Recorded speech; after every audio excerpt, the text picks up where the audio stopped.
નમસ્કાર દર્શક મિત્રો, ન્યૂઝ પોઈન્ટ ચેનલમાં આપ સૌનું હાર્દિક સ્વાગત છે। મુખ્ય સમાચાર જોતા પહેલા એક નજર કરીએ આજની હેડલાઇન્સ પર। મકવાણા સેન્ટર વોટરપાર્કમાં થયેલ દુર્ઘટના મામલે સંચાલકો સામે નોંધાયેલી ફરિયાદ। બનાસકાંઠા જિલ્લાના વડગામ અને દેવધર વિસ્તારમાં પીવાનું પાણી નથી અને પીવાનું પાણી પીતા લોકોમાં ભારે રોષ। લોકસભાની ચૂંટણીની આવતીકાલે યોજાનાર મતગણતરીને લઈને જગાણા ખાતે વહીવટીતંત્રએ તૈયારીઓને આપ્યો આખરી ઓપ। બાબરમાં સ્થાનિક પોલીસ ઉડતી રહી અને સ્ટેટ મોનિટરિંગ સેલની ટીમે મોટું જુગારધામ ઝડપી પાડ્યું। સ્ટેટ મોનિટરિંગ સેલની ટીમે 13.97 લાખના મુદ્દામાલ સાથે 25 લોકો સામે કાર્યવાહી કરી। લોકસભાની ચૂંટણીના પરિણામના એક દિવસ પહેલા જ સામાન્ય લોકોને મોંઘવારીનો ડબલ ડોઝ। અમૂલ દૂધમાં ₹2નો વધારો ઝીકાયો તો ટોલ ટેક્સ પર પણ વાહન ચાલકોને 5 થી 25 રૂપિયાનો વધારો કરાયો। હવે જોઈએ મુખ્ય સમાચાર વિગતવાર। લોકસભા ચૂંટણી પરિણામના એક દિવસ પહેલાથી સામાન્ય લોકોને મોંઘવારીનો ડબલ ડોઝ મળ્યો છે। અમૂલ દૂધના ભાવમાં વધારાની સાથે સાથે હવે એક્સપ્રેસ વે અને હાઈવે પર ટોલ ટેક્સના ભાવમાં પણ વધારો કરવામાં આવ્યો।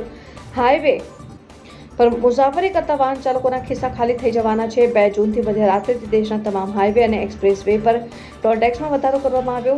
સમગ્ર રાજ્યમાં ગત રાત્રિએ ટોલ ટેક્સમાં ભાવ વધારો થઈ ગયો છે, ત્યારે પાલનપુર નજીક આવેલ ખેમાના ટોલ ટેક્સે પણ કર્યો ભાવ વધારો। ભાવ વધારાને લઈને વાહન ચાલકોમાં રોષ ભભૂકી ઉઠ્યો, જેમાં ખેમાના ટોલ ટેક્સમાં પણ ₹5 થી લઈને 25 રૂપિયાનો વધારો કરવામાં આવ્યો અને ભાવ વધારાને લઈ ટોલ ટેક્સે વાહનોની લાંબી લાઈનો લાગી। ये सब महंगाई भारी पड़ेगी। इसमें क्या है, इनमें बचता क्या गाड़ियों में आजकल कुछ नहीं बचता है। पूरा गुजरात घूमते हो कितने टोल टैक्स आते होंगे? हमारा महीने के चक्कर के टोल लगते हैं कम से कम 20-25 हजार रुपए। सरकार से क्या मांगे आपकी? सरकार से मांगिए महंगाई से राहत मिले, और क्या। तो टोल टैक्स में क्या राहत चाहिए? टोल टैक्स कम होने चाहिए, क्या डाउन होने चाहिए। अभी 5% बढ़ा है ना ये, हाँ तो कम होना चाहिए। क्या हुआ, अभी चुनाव खत्म हुआ है, अजीबल परिणाम आने वाला है, इससे पहले चुनाव से पहले महंगाई बढ़ी है गवर्नमेंट की। क्या नाम है आपका? नंदलाल जाट। વધારો થયો છે કઈ રીતે જોવો છો? ચૂંટણી પૂરી થઈ, મતદાતાઓ સાથેનો મત લેવાનો કાર્યક્રમ પૂરો થયા પછી ભાજપા સરકારે ફરી એક વખત તેમની મોંઘવારીના માર આપવાની નીતિને અખત્યા કરી છે। જે રીતે દૂધની અંદર ભાવ વધારો ઝીકવામાં આવ્યો છે, સામાન્ય માણસને રોજબરોજ નાનામાં નાનો ગરીબમાં ગરીબ માણસને પણ દૂધ એની જરૂરિયાત છે, ત્યારે દૂધમાં ₹2 થી લઈને ₹3નો વધારો। ટોલ ટેક્સ જે કોમર્શિયલ વ્હીકલ સહિતનો છે, એટલે કોમર્શિયલ વ્હીકલ એટલે કે હેરાફેરી થતી હોય જીવન જરૂરિયાતની ચીજ વસ્તુઓ, એ સહિતના વાહનોમાં ટ્રાન્સપોર્ટેશનમાં 5%નો વધારો। એટલે એના કારણે મિનિમમ ટેક્સ ટોલ ટેક્સની અંદર 20 થી 25 રૂપિયાનો વધારો સીધો સરળતાથી દેખાય છે। આ ટોલ ટેક્સની અંદર પહેલા 2023માં ₹10નો વધારો ઝીકી દેવામાં આવ્યો અને ટોલ ટેક્સના નામે સમગ્ર દેશની અંદર લૂંટ ચલાવતી કેન્દ્રની ભાજપા સરકારે ફરી એક વખત લોકોને ચૂંટણી પત્તાની સાથે જ પૂરી થયા, મતદાન પૂરું થયા ભેગો જ અચ્છે દિનનો અહેસાસ કરાવી દીધો છે। ત્યારે કરોડો લોકોને અસર કરતા ભાવ વધારાની અસરથી સામાન્ય માણસને જીવન જીવવું જે મુશ્કેલ થઈ ગયું છે, એમાં વધુ મુશ્કેલી થશે। હજી તો સત્ર શરૂ થાય તેની પહેલા જુદા જુદા પાઠ્યપુસ્તકથી માંડીને એમાં ભાવ વધારો, જે ટેક્સ્ટ બુક સિવાયની વસ્તુ છે, જે શિક્ષણ માટે જરૂરી ચોપડા એટલે ફૂલ સ્કેપ નોટબુક, એમાં ભાવ વધારો અને ફીનો તો જબરજસ્ત ભાવ વધારો દર વર્ષે આવે છે। ત્યારે સામાન્ય અને મધ્યમ વર્ગ માટે જીવન જીવવાના મુશ્કેલી કરવામાં ભાજપા સરકારે વધુ એક મોંઘવારીનો આ ડોઝ આપ્યો છે। મને એમ લાગે છે કે આનાથી મોટી બીજો વિશ્વાસઘાત કોઈ હોઈ શકે નહીં। કોંગ્રેસ પક્ષ પ્રજાને પડતી મુશ્કેલીમાં તેમની સાથે ઊભું છે અને જનતાને કઈ રીતે આ મોંઘવારીના મારમાંથી મુક્તિ અપાવી શકાય એના માટે જનતાએ જાતે પણ હવે વિચારવું પડશે કે આ સમય એવો છે કે જ્યારે જ્યારે ભાજપા આવે છે ત્યારે ત્યારે ભાજપા મોંઘવારીનો માર આપે છે। આપણે આશા રાખીએ કે ભાજપા દૂર થશે તો મોંઘવારીમાંથી મુક્તિ મળશે।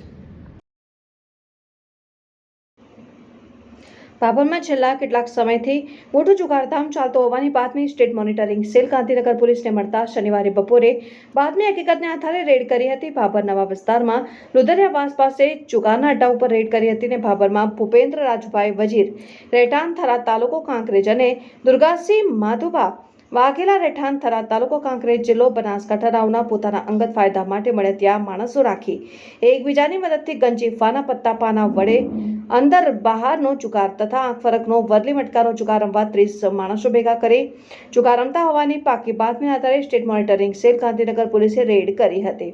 દરમિયાન 14 ઈસમો સ્થળ ઉપરથી ઝડપાઈ ગયા હતા અને 2 જુગાર રમતા ઈસમોને વોન્ટેડ જાહેર કરાયા અને 9 જુગારીઓ પોલીસ જોઈને સ્થળ ઉપરથી ફરાર થઈ ગયા. સ્થળ ઉપરથી કુલ 13.97 લાખનો મુદ્દામાલ કબજે કરી ભાભર પોલીસ મથકે 25 સામે ગુનો નોંધી વધુ તપાસ હાથ ધરી છે. ભાભરમાં સ્ટેટ મોનિટરિંગ સેલે રેડ કરતા જુગારીઓમાં ચકચાર મચી જવા પામી છે. બનાસકાંઠા જિલ્લામાં છેલ્લા કેટલાક સમયથી પીવાના પાણીની પારાયણ યથાવત જોવા મળી રહી છે, જેમાં સરહદી વિસ્તારમાં અને અંતરિયાળ વિસ્તારમાં પીવાના પાણીની બુમરાણ ઉઠી છે. દિયોદરના બોડા ગામના રહીશો પાણીની માંગને લઈને મામલતદાર કચેરીએ પહોંચ્યા, જેમાં દિયોદરના બોડા ગામે 7 ઘરોના પરિવારો 40 થી વધુ લોકો 1 વર્ષથી પીવાના પાણીથી વંચિત રહી ગયા હતા. ત્યારે બૌડા ગ્રામ પંચાયત દ્વારા પાણીની પાઇપલાઇન શોભાના ગાંઠિયા સમાન જોવા મળી રહી હોવાનું લોકોમાં ચર્ચાઈ રહ્યું છે. ગ્રામ પંચાયતની મનમાની સામે ગામના 7 ઘરોના પરિવારો પીવાના પાણીથી વંચિત રહી ગયા છે અને 1 વર્ષ પહેલા પાણીની પાઇપલાઇન નાખવામાં આવી હતી, છતાં એક ટીપું પાણી ન મળ્યું હોવાનું જાણવા મળ્યું છે. ત્યારે બૌડા ગામ પંચાયતના રહીશોએ પાણીની માંગને લઈને મામલતદાર શ્રી દિયોદરને લેખિતમાં કરી રજૂઆત. સાથે માંગણી ઉઠી છે કે પાણી નહીં આપવામાં આવે તો 7 ઘરોના પરિવારો મામલતદાર કચેરી ખાતે ઢાકર સાથે પરિવારો સાથે ધરણા કરવાની ચીમકી ઉચ્ચારી. બહુ સાહેબ પાણી અમારા બોડા ગામમાં પાણી છે જ ને. પલોટામાં અમે રાસ અમારા પશુપાલક તરસે મરી જાય છે. અત્યારે આવી ગરમીના બાજરી વાઢીને ઘરે આવ્યા છે. માલ ભોગા બોલાવે હરો ભૂષણ તરસે અત્યારે ખાવા કર્યા ખાધા વગેરે મામલતદાર કચેરી આવ્યા છે. જો મામલતદાર કચેરી સાહેબને આવ્યા છે, તમને વિનંતી કરા છે, જો અમારે પાણી નહીં આપો તો અમે માલ બચ્ચા ઢોર સાથે મામલતદાર કચેરીમાં અમે આવી જશે. આ વિનંતી છે અમારી, આટલી માગ છે, આટલી પૂરી કરો તમે. આ 2 દાડાની અંદર કે હોં જુજી એ અમે માગ કરો છો. જો અમારે પાણીની તકલીફ છે સાહેબ, પાણી ગતું છે નહીં. અમે તરસી મારા છે, માલ તરસી મારે છે. અમારે કૂતરો સાબરોને એને પાણીનો લોટો પાણીનો વેડવો પડે. કોઈ સકલાની પરબ બદલ હોય તો સકલાને પાણી વેડવું પડે સાહેબ. અમારે પાણીની તો ખૂબ તકલીફ છે. માલ પશુ મરી જાય છે, અમે તરસ્યા મરી જાય છે. આવું અમે કહેવા માગા છે સાહેબ. તો અમારે પાણીની સગવડ સરકાર કરી આલે અમને. સરકાર છે એમાં બાપ છે. તો આવી ગરમી પડે છે તો સરકાર અમને પાણી ના કરી આલે તો અમે તો આ મામલતદારમાં ઓફિસ જેડી આવીને બેસી જાઉં. માલ મતો ઢોરા બધું લઈને બેસી જાય. 40 જણાની કુટુંબ છે, 7 ઘર છે. 7માં બીજા વધારે હોય અમારા દેરાણી જેઠાણીનો, અમારા કાકાનો, અમારા ભૈયાનો. તો એ બાપડા ના આવડતો તો સાહેબ આપણે થોડું ટેકો કરવો પડે. આપણે ટેકો ના કરા તો મકાન પડેઠું સાહેબ. થોડોક ટેકો મારા તો સાહેબ આપણે ટેકો માલને આ ઘરને ટેકો મારા તો ઘર ઊભું રહે. તો એમાં સરકારને અમને ટેકો મારવો પડે છે. અમારે પાણીની ખૂબ તરાશ છે.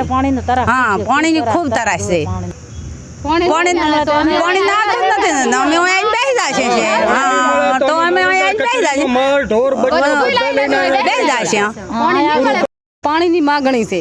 આમ 12 મહિનાથી લાખેલી છે નળ, પણ પાણી નહીં આવતું.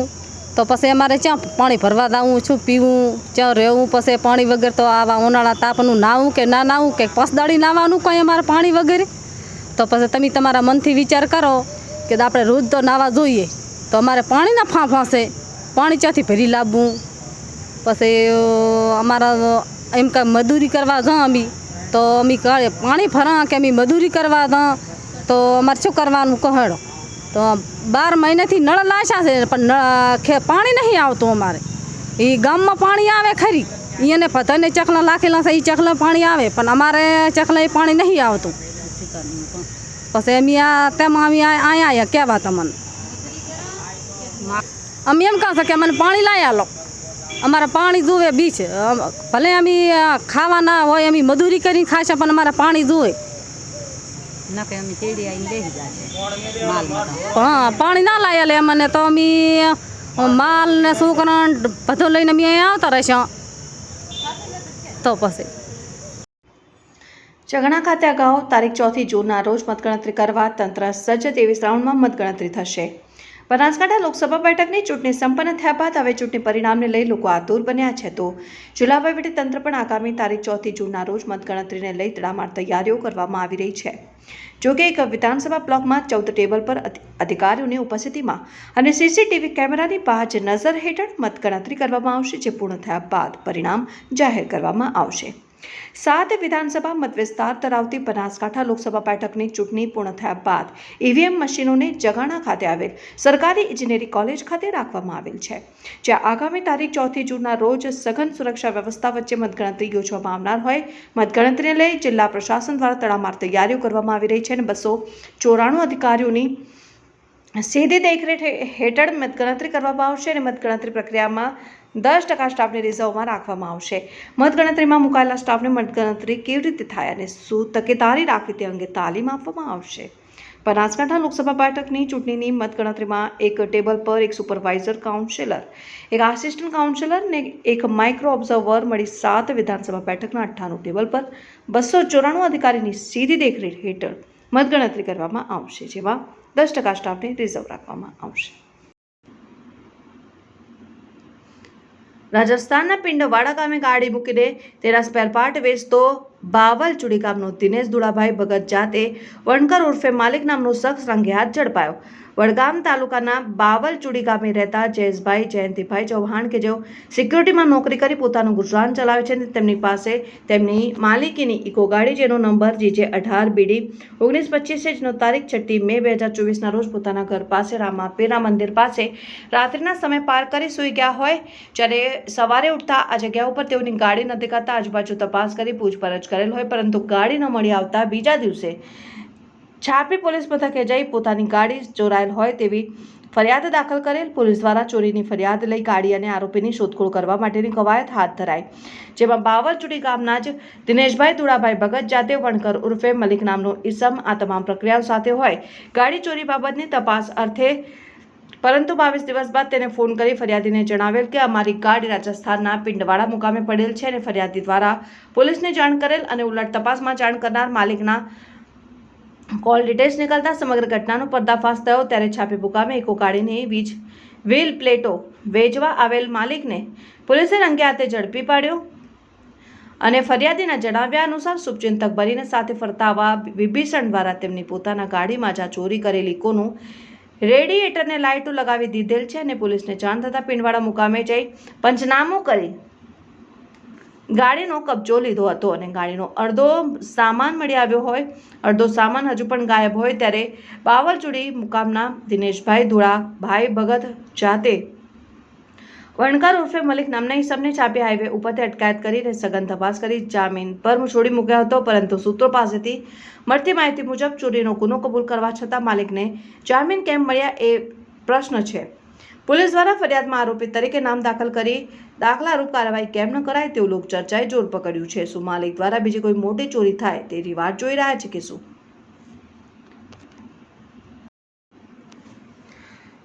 ફરિયાદમાં સરકારના નિયમો વિરુદ્ધ અંગત ફાયદા અને આર્થિક લાભ માટે વોટર પાર્કનું સંચાલન થતું હોવાનો ઉલ્લેખ. વોટર પાર્કના વેબ પુલમાં બેદરકારી દાખવવા સામે ધોરણસરની કાર્યવાહી કરવાની માંગ કરાઈ. પાલનપુર તાલુકાના મલાણા નજીક આવેલ શિવધારા વોટર પાર્કમાં તાજેતરમાં રાજસ્થાનથી મિત્રો સાથે નાહવા આવેલ સાંચોના એક યુવકનું વેબ પુલના પાણીમાં ડૂબી જવાથી મોત નીપજ્યું. વોટર પાર્કમાં ડૂબવાની ઘટનામાં બચાવ કાર્ય અંગેની સુવિધા ન હોવાને કારણે આ દુર્ઘટના સર્જાઈ. મૃતકના ભાઈ આ મામલે પાલનપુર તાલુકા પોલીસ મથકે ફરિયાદ નોંધાવી છે, જેમાં વોટર પાર્કના વેબ પુલમાં બેદરકારી દાખવનાર સામે તપાસ કરી પગલાં ભરવાની માંગ કરાઈ. પાલનપુર તાલુકાના મલાણા ગામે આવેલ શિવધારા વોટર પાર્ક એન્ડ રિસોર્ટના ઉનાળાની મોસમમાં અહીં મોટા પ્રમાણમાં લોકો નાહવા ઉમટે છે. અહીં પ્રાથમિક સુવિધાના અભાવે ડૂબી જવાથી અને રાઇડમાંથી ભટકાવવાની 2 ઘટનાઓમાં 2 યુવકોના મોત નીપજ્યા, જેમાં ગત તારીખ 23 મે 2024ના રોજ રાજસ્થાન સાંચોનો 26 વર્ષીય પિયુષ ફૂલચંદ જૈન નામનો યુવક તેના મિત્રો સાથે આ શિવધારા વોટરપાર્કમાં નહાવા આવ્યા અને બપોરે જમ્યા બાદ મિત્રો અલગ અલગ રાઇડમાં નહાવાનો આનંદ માણતા હતા. દરમિયાન વોટરપાર્કના વેબ પુલમાં પિયુષ જૈન ડૂબી જતા તેનું મોત નીપજ્યું. આ અંગે મૃતકના ભાઈ સતીશ ફૂલચંદ બોતરાએ પાલનપુર તાલુકા પોલીસ મથકે ફરિયાદ નોંધાવી છે અને જેમાં વોટરપાર્કના વેબ પુલ પર પાણીના ઊંડાણ, પાણીની પહોળાઈ વગેરે દર્શાવતી કોઈ સૂચના રખાઈ નથી ને લાઈફ સેવિંગ જેકેટો, હોડીઓ અને તરવૈયા તથા પ્રાથમિક સારવાર કેન્દ્રની વ્યવસ્થા રાખવામાં બેદરકારી દાખવી સરકારના વોટરપાર્ક અંગેના નિયમો વિરુદ્ધ પોતાના અંગત ફાયદા અને આર્થિક લાભ મેળવવાનો ઉલ્લેખ કરાયો છે અને વેબ પુલમાં સવલતોના અભાવે મૃતકનું મોત થયું હોવાનું બનાવમાં બેદરકારી દાખવનારની તપાસમાં જે નામ ખુલે તેમના સામે કાર્યવાહી કરવાની માંગ કરાઈ. શિવધારા વોટરપાર્કમાં 1 વર્ષમાં 2 યુવકના મોત નીપજ્યા છે. ગત વર્ષે 23મી મે 2023ના રોજ સિદ્ધપુર તાલુકાના મામવાડા ગામનો આશાસ્પદ યુવક અર્પણ ગણેશભાઈ ચૌધરી રાડમાંથી સીધો દિવાલ પર ભટકાતા તેનું મોત નીપજ્યું. 23મી મે 2024ના રોજ સાંચોરના પિયુષ ફૂલચંદ જૈન નામના યુવકનું ડૂબી જવાથી મોત નીપજ્યું. શિવધારા વોટરપાર્કમાં 23 મેના રોજ સાંચોરના પિયુષ જૈન નામના યુવકનું ડૂબી જવાથી મોત નીપજ્યું. જેમાં મૃતક ભાઈ સતીશ જૈને નોંધાવેલી ફરિયાદમાં વેબ પુલ પર કોઈ સૂચના જેવી પ્રાથમિક પાણીનું ઊંડાણ, પાણીની પહોળાઈ વગેરે દર્શાવ્યું નથી ને લાઈફ સેવિંગ જેકેટ, હોડી અને તરવૈયા અને પ્રાથમિક સારવારની વ્યવસ્થાઓ રાખવાના બેદરકારી દાખવી સરકારની વોટરપાર્ક અંગેના નિયમો વિરુદ્ધ પોતાના અંગત ફાયદા, સારું અને આર્થિક લાભ મેળવવા સવલતોના અભાવે મૃતકનું મોત થયું હોવાનો ઉલ્લેખ કરાયો છે.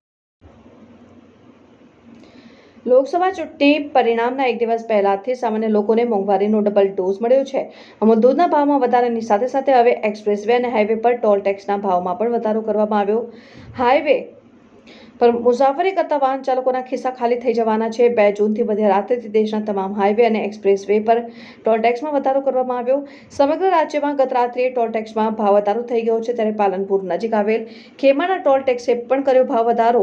ભાવ વધારાને લઈને વાહન ચાલકોમાં રોષ ભભૂકી ઉઠ્યો. જેમાં ખેમાના ટોલ ટેક્સમાં પણ ₹5 થી લઈને ₹25નો વધારો કરવામાં આવ્યો અને ભાવ વધારાને લઈ ટોલ ટેક્સે વાહનોની લાંબી લાઈનો લાગી. नुकसान ये सब महंगाई भारी पड़ेगी. इसमें क्या है, इनमें बचता क्या गाड़ियों में आजकल कुछ नहीं बचता है. पूरा गुजरात घूमते हो कितने टोल टैक्स आते होंगे? हमारा महीने के चक्कर के टोल लगते हैं कम से कम 20-25 हजार रुपए. सरकार से क्या मांगे आपकी? सरकार से मांगिए महंगाई से राहत मिले और क्या. तो टोल टैक्स में क्या राहत चाहिए? टोल टैक्स कम होने चाहिए, क्या डाउन होने चाहिए. अभी 5% बढ़ा है ना ये, हाँ तो कम होना चाहिए. क्या हुआ अभी चुनाव खत्म हुआ है, अधिकल परिणाम आने वाला है, इससे पहले चुनाव से पहले महंगाई बढ़ी है गवर्नमेंट की. क्या नाम है आपका? नंदलाल जाट. બનાસકાંઠા જિલ્લામાં ભર ઉનાળે પીવાના પાણીની બુમરાણ મચી જવા પામી છે. જેમાં વડગામ આંબેડકર નગરમાં પીવાના પાણીનો પોકાર ઉઠ્યો છે. જોવો તો ખરા, વડગામ સરપંચની મનમાની સામે આવી રહી છે. કાળઝાળ ગરમીમાં પણ લોકોને પાણી માટે વલખા મારવા પડે છે. આંબેડકર નગરના લોકો દૂર દૂરથી પાણી લાવી પી રહ્યા છે ને વડગામ તાલુકા મથક પર પીવાના પાણી મામલે આક્રોશ ભભૂકી ઉઠ્યો અને 5 દિવસથી પીવાનું પાણી ન મળતા સ્થાનિકોમાં આક્રોશ ફેલાયો. જેમાં વડગામ ગ્રામ પંચાયતની ભેદભાવભરી નીતિને લઈને સરપંચ સામે આક્રોશ ભભૂકી ઉઠ્યો. જેમાં વારંવાર પીવાના પાણીનો પ્રશ્ન અનેકવાર રજૂઆતો છતાં પ્રશ્ન હલ થતો નથી.